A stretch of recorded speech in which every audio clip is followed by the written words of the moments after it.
I think that's easier than explaining it to a 55-year-old. If I were explaining to a 5-year-old what I do, I'd say everything you're doing on your phone, on tablet, on games, all that stuff online, which is completely native to them, that's what I do. Some people have the misconception that leadership is about knowing all the answers. I don't think it is. Sometimes leadership is about acknowledging that in that moment you don't know the answer, but you're committed to figuring it out, or you work with a great team who can get that answer for you. And the other one I think is, leadership is much more about doing than saying.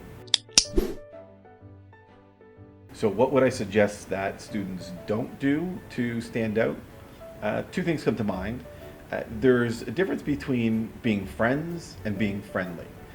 So, if I think about an interview scenario, for example, you're not friends. This is a business transaction. It's a business meeting. Be friendly, be sociable, be outgoing, but you're not slapping each other on the back and talking about having beers on the weekend.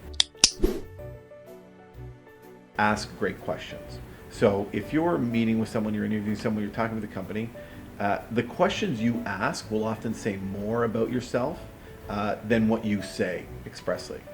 If you ask smart, insightful questions that show you understand the person, you understand the business, and you're getting at the core of some big matters, that can go a long way.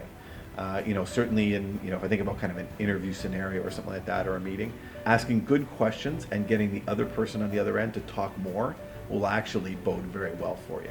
The more you get them to talk and respond to very smart questions, the better off you'll be. You take a look at people who are successful, who achieve what you believe to be success. I guarantee you, and I can speak out of experience of knowing a lot of people who I consider successful and who've gotten to know, they have absolutely struggled. They have absolutely fallen along the way. Most people are successful because they've been knocked down and they get back up. I'd say kind of tongue in cheek, but I'm absolutely dead serious about this. If you're not falling, you're not trying hard enough. The most successful people have an unbelievable ability to get back up after they've been knocked down.